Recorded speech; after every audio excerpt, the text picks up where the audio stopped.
10. 성경에 등장하는 나팔과 나팔 소리에 관한 진리. 성경에 처음 등장하는 나팔 소리라는 단어는 구약 성경 출애굽기에서 재림과 환란 후 휴거를 예표하는 구절들에서 발견되는데, 하나님께서 모세에게 셋째 날을 대비하라고 하시면서 그날에 시내산으로 내려갈 것이라고 말씀하셨다. 셋째 날을 대비하라. 이는 셋째 날에 주가 온 백성의 목전에서 시내산 위에 내려갈 것임이라. 출애굽기 19장 11절. 당시에 하나님의 산에 함부로 오르면 죽임을 당하게 된다. 너는 백성 주위의 범위를 설정하고 말하기를, 너희는 스스로 조심하여 산에 오르지 않도록 하고 또한 그 경계에 닿지 말지니 산에 닿는 자는 누구라도 반드시 죽임을 당하리라. 출애굽기 19장 12절. 그러나 나팔 소리가 나면서 백성들로 하여금 산에 올라오라고 말씀하신다. 그것에 손이 닿지는 않아도 그는 반드시 돌에 맞거나 화살에 맞으리니 짐승이든 사람이든 간에 살지 못하리라. 나팔을 길게 불거든 백성들은 산에 오를지니라 하라 하시니라.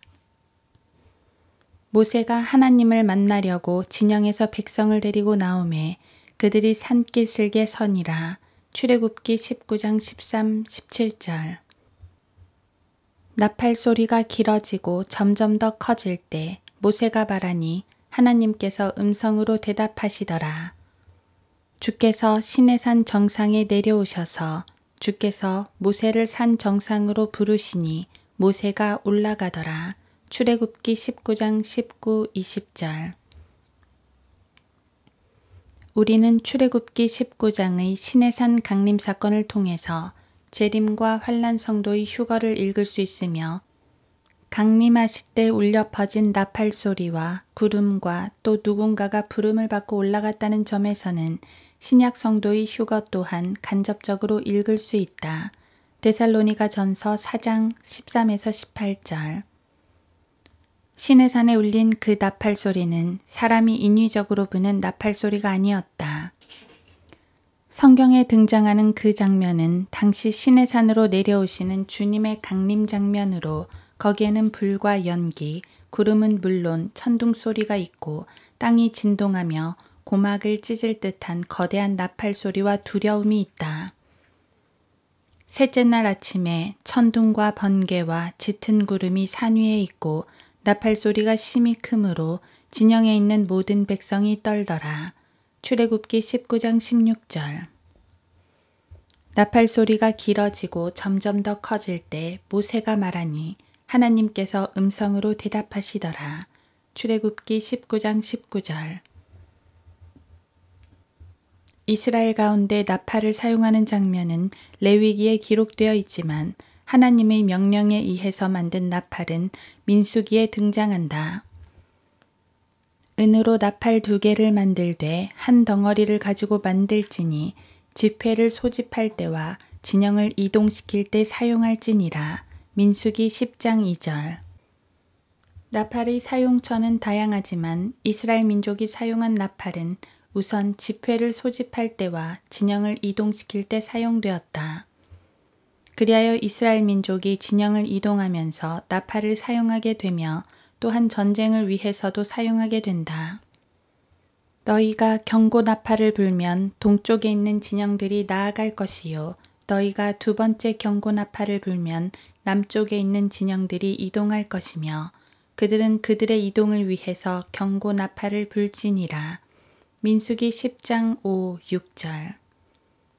모세가 그들을 전쟁에 보냈으니 각 지파에서 1,000명씩과 제사장 엘라사리 아들 피느하스를 보내며 그에게 성소의 기구들과 불나팔들을 그의 손에 들려 싸움터로 보내니라.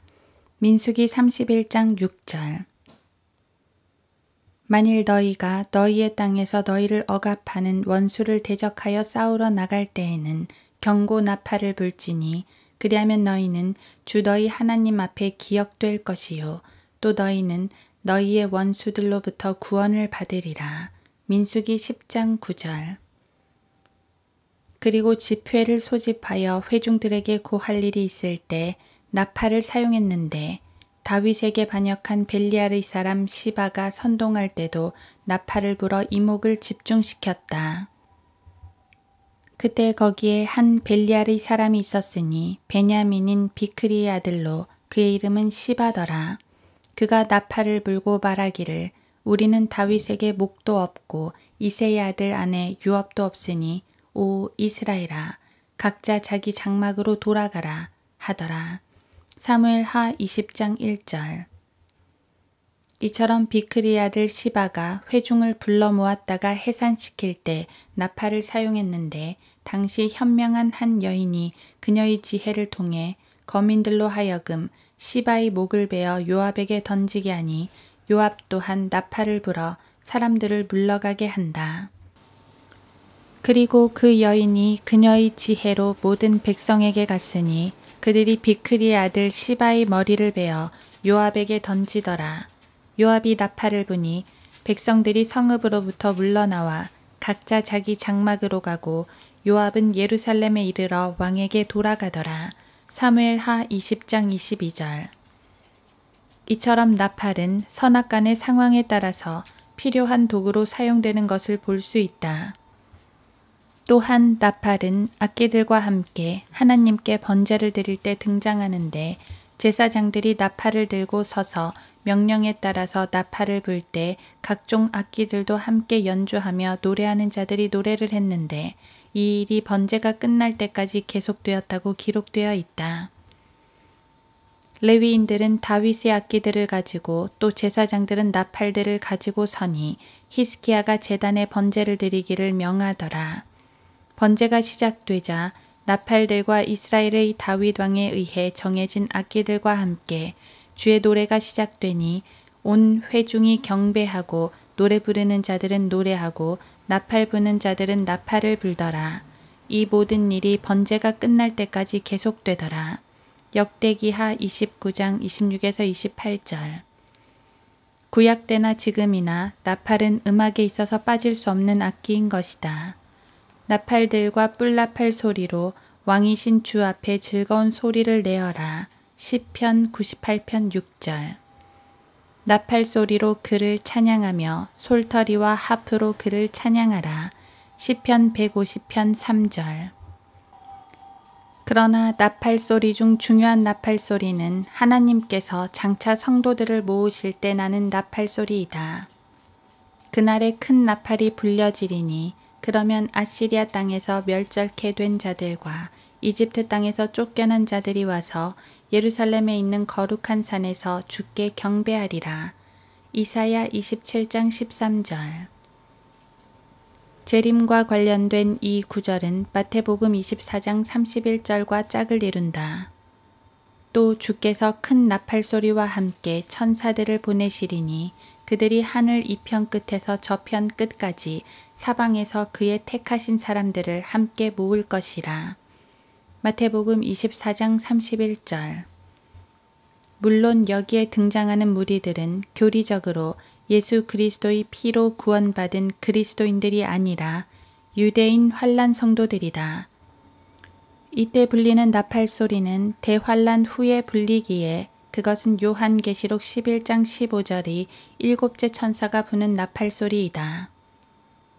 그 후에 일곱째 천사가 나팔을 부니 하늘에서 큰 음성들이 있어 말하기를 이 세상의 나라들이 우리 주와 그의 그리스도의 왕국들이 되어서 그분이 영원 무궁토록 통치하시리라고 하더라. 요한계시록 11장 15절. 그리고 우리 그리스도인들에게는 휴거 때 우리를 부르는 하나님의 음성, 곧 사도 요한이 들었던 하나님의 나팔 소리가 있다. 이 일 후에 내가 쳐다보니 보라 하늘에 한 문이 열려 있는데 내가 들은 첫 음성은 나팔 소리 같았으며 내게 말하여 이르기를 이리 올라오라. 내가 이후에 마땅히 일어나야 할 일들을 너에게 보여주리라 하더라. 요한계시록 4장 1절. 교회의 예표인 사도 요한이 그랬던 것처럼 우리도 하나님의 나팔 소리가 나면 눈 깜짝하는 순간에 공중으로 솟구쳐 올라가 주 예수 그리스도를 만나게 될 것이다. 주께서 호령과 천사장의 음성과 하나님의 나팔소리와 함께 하늘로부터 친히 내려오시리니 그러면 그리스도 안에서 죽은 자들이 먼저 일어나고 그리고 나서 살아남아 있는 우리도 공중에서 주와 만나기 위하여 그들과 함께 구름 속으로 끌려 올라가리니 그리하여 우리가 영원히 주와 함께 있으리라. 데살로니가전서 4장 16, 17절. 보라, 내가 너희에게 한 가지 신비를 말하노니 우리가 다 잠잘 것이 아니요 오히려 우리가 모두 변화될 것이니 마지막 나팔소리에 눈 깜짝하는 순간에 그러하리라. 나팔소리가 나면 죽은 자들이 썩지 아니하는 몸으로 일으켜지며 우리도 변화되리라. 그리하여 이 썩을 몸이 반드시 썩지 아니할 몸을 입고 이 죽을 몸이 반드시 죽지 아니할 몸을 입으리라. 고린도전서 15장 51에서 53절. 그런데 많은 사람들이 성경에 기록된 나팔소리들을 구분하지 못하고 혼동한 나머지 엉뚱한 소리를 하기 때문에 바로잡을 필요가 있다. 앞서 살펴본 대로 출애굽기 19장의 시내산에서 울린 나팔소리는 지상재림의 예표이고 고린도전서와 데살로니가전서는 주님의 공중재림, 곧 휴거 때 울려 퍼질 나팔소리이다. 그 외의 나팔들은 사람들이 만든 나팔소리이며 그 용도가 다양하다. 그래서 사람이 만든 나팔소리는 주님의 재림 때 불릴 나팔과는 전혀 관계가 없다. 거기에다 어떤 사람들은 계시록에 등장하는 7 천사들이 부는 재앙의 나팔과도 혼동하고 있는데 이 나팔 역시 하나님의 나팔이 아니고 천사들이 주는 나팔일 뿐이다.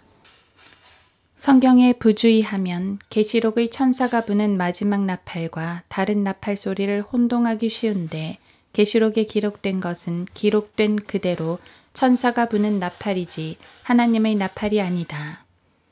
그때 내가 보니 7 천사가 하나님 앞에 섰고 그들이 7 나팔을 받더라.